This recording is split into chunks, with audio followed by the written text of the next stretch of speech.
नमस्कार। प्रस्तुत है आज का चिंतन। हमें उथले पुल में नहीं भटकना चाहिए, गहराई में उतरना चाहिए। छुटपुट कठिनाइयाँ सामने देखकर उनका सामयिक समाधान खोजने में ही व्यस्त नहीं हो जाना चाहिए। विश्व वृक्ष की उस जड़ पर कुठाराघात करना चाहिए जिसके फल और कांटे पग पग पर त्रास देते हैं। संकटग्रस्त की तात्कालिक सहायता कर देना अच्छी बात है, उससे हमारे दयालुता और उदारता को पोषण मिलता है, पर उससे स्थायी समाधान कुछ नहीं मिलता। सस्ती और उथली सेवा तो कितने ही भावुक लोग करते रहते हैं। हमें दूरदर्शियों की भूमिका निभानी चाहिए और व्यक्ति तथा समाज को निरंतर अशक्त करने वाली विपत्तियों की जड़ काटने की दूरदर्शिता अपनानी चाहिए। सुख शांति की सुस्थिर आधारशिला रखनी चाहिए। मानवीय दुर्बुद्धि को निरस्त किए बिना, भावनात्मक उत्कृष्टता का जनमानस में बीजारोपण किए बिना व्यक्ति और समाज की एक भी समस्या का हल नहीं निकलेगा।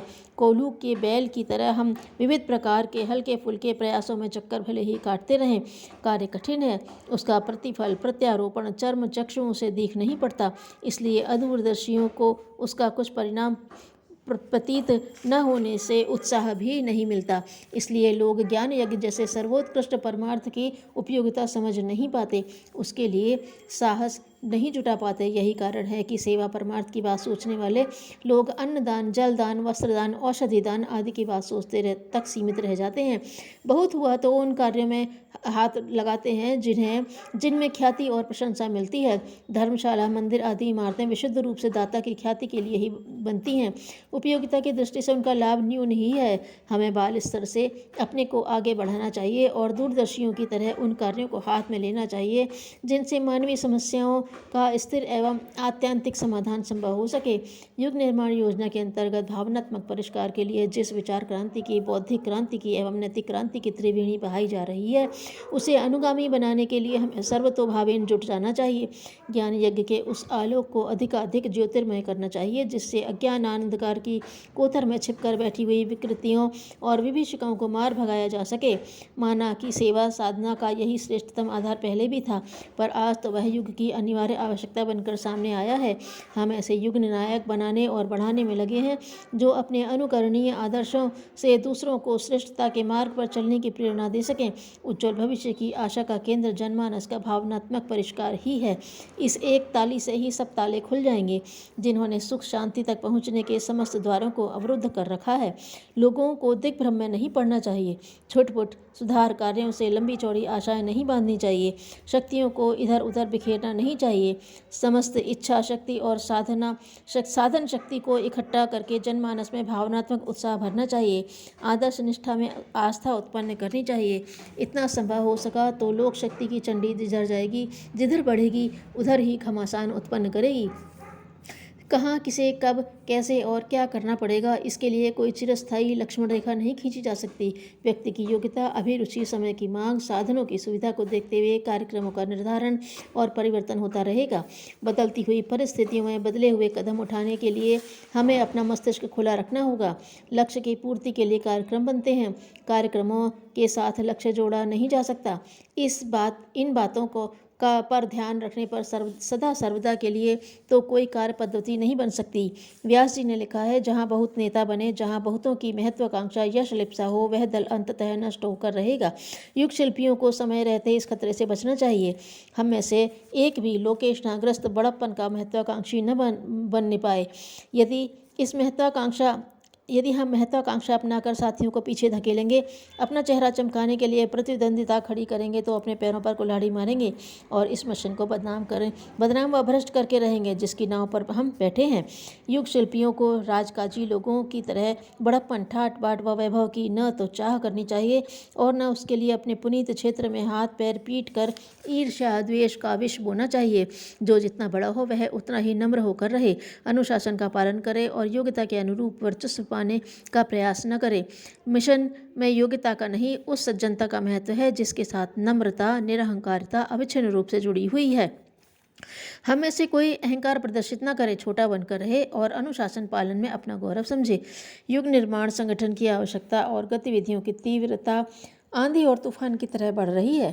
प्रवाह और उफान तो कोई दिव्य शक्ति ला रही है, उसकी चिंता नहीं करनी चाहिए। चिंता इतनी भर करनी चाहिए कि विश्व इतिहास के सबसे महत्वपूर्ण अभियान को संभालना, व्यवस्थित और नियंत्रित करना जिस प्रकार संभव हो, इसका प्रबंध करना चाहिए। युग निर्माण अभियान की आज सबसे बड़ी आवश्यकता है सुयोग्य और प्रशिक्षित, अनुभवी और कुशल लोक नेताओं की, जो इस अभियान के महामत्त गजराज को सही दिशा में चलाने की भूमिका कुशलतापूर्वक निभा सकें, अन्यथा वह अव्यवस्थित और अनियंत्रित होकर अवांछनीय दिशा में फूट सकती है। अंतर्राष्ट्रीय युग निर्माण परिवार में विचारशील और सद्भाव संपन्नों की कमी नहीं, अभाव तो आगे बढ़कर नेतृत्व करने वालों का है। सत्प्रयत्नों के लिए आगे बढ़ने में विचारवान भी झेंपते सकुचाते रहते हैं। आगे बढ़कर जो दूसरों को झकझोर सकें, सोतों को जगा सकें, जागों को खड़ा कर सकें, ऐसे प्रखर तेजस्विता किसी में ही पाई जाती है। जिनमें पाई जाती है उन्हें प्राणवान कह सकते हैं। मिशन हमने कितने परिश्रम से बनाया, कितना विस्तार इसका हो गया, कितना फैल गया। बहुत बड़ा काम है, बहुत बड़ी योजना है। इस काम को हमने आरंभ किया, लेकिन अब यह जिम्मेदारी हम आपके सुपुर्द करते हैं। आप में से हर आदमी को हम यह काम सौंपते हैं। आप हमारे बच्चे के तरीके से हमारी दुकान को चलाइए, बंद मत होने दीजिए। हम तो विदाई ले जाएंगे, लेकिन जिम्मेदारी आपके पास आएगी। आप कपूत निकलेंगे तो फिर आदमी आपकी बहुत निंदा करेगा और हमारी भी बहुत निंदा करेगा। कबीर का लड़का ऐसा हुआ था जो कबीर के रास्ते पर चलता नहीं था, तो सारी दुनिया ने उससे यह कहा था, बूढ़ा वंश कबीर का उपजा पुत्र कमाल। आपको उस कार्य का विस्तार करना है जो हम करते रहे हैं। वह अकेले हमने नहीं किया, मिलजुल कर ढेरों आदमियों के सहयोग से किया है, और वह सहयोग हमने प्यार से खींचा है, भावना से खींचा है, लगन से खींचा है, समझा कर खींचा है, आत्मीयता के आधार पर खींचा है। ये गुण आपके भीतर पैदा हो जाएं तो जो आदमी आपके साथ काम करते रहेंगे उनको मजबूत बनाए रहेंगे और नए आदमियों को भी जोड़ते रहेंगे जिनकी इससे आगे भी आवश्यकता पड़ेगी।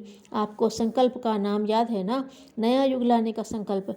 नया युग लाने का संकल्प 2-4 आदमियों का काम नहीं, हजारों आदमियों का काम है। जो काम हमने अपने जीवन में किया है वही काम आपको करना है। नए आदमियों को बुलाने का भी आपका काम है। कैसे बुलाना है? हम सभी को प्यार की रस्सी से बांधे हुए हैं, आत्मीयता की रस्सी से बांधे हुए हैं, भावना की रस्सी से बांधे हुए हैं। ये रस्सियाँ आपको तैयार करनी चाहिए ताकि आप नए आदमियों को बांध कर अपने पास रख सकें। संस्थाएं इसी आधार पर चलती हैं। संस्थाओं की प्रगति का आधार यही है। संस्थाएं जो नष्ट हुई हैं, संगठन जो नष्ट हुए हैं, इन्हीं के अभाव में हुए हैं। अभी तक हम बड़े प्रदर्शनात्मक कार्यक्रम संपन्न करने में बड़प्पन अनुभव करते रहे हैं और उसी दिशा में स्पर्धा चलती रही है। अब परिभाषा और अभ्यास में बदलाव लाना होगा। अब तक साधना, स्वाध्याय आदि की जानकारी देना भर अपनी जिम्मेदारी समझी जाती रही है। अब उन्हें प्रगति पथ पर बढ़ाने की भी जिम्मेदारी उठानी है। इसी में अधिकांश शक्ति लगानी है। गीता में भगवान ने लिखा है, मैं लोगों का नाश करने वाला बना हुआ महाकाल हूँ। इस समय इन लोगों को नष्ट करने के लिए प्रवृत्त हुआ हूँ। आज का विनाश और कुछ नहीं, मानवीय दुर्बुद्धि का प्रतिफल है। मन स्थिति में अवांछनीयता भर जाने पर परिस्थिति भी विपन्न स्तर की बनती जाती है। जो बोया है वह काटना तो पड़ेगा ही। सीधे मार्ग पर चलने वाला झाड़ियों में क्यों भटके? भ्रष्ट चिंतन और दुष्ट आचरण ही प्रकारांतर से दैत्य दानव की भूमिका निभाता है। गुंबज में अपनी ही आवाज़ प्रतिध्वनि बनकर लौटती है। आज की सभी छोटी बड़ी परिस्थितियां हमारे अपने ही द्वारा आमंत्रित हैं। क्रम उलट दिया जाए तो प्रतिकूलताओं को अनुकूलताओं में बदलने में देर न लगेगी। समय समय पर अनेक बार यही होता रहा है। अपने भीतर की वाणी को सुनो, समझो और उसका अनुसरण करो, तो वही तुम्हारा मार्गदर्शक एवं प्रकाश मित्र है। अपने भीतर से ही वह मार्गदर्शन मिलेगा जो तुम्हें महान बना सकेगा और जीवन को धन्य बना सकेगा। धन्यवाद।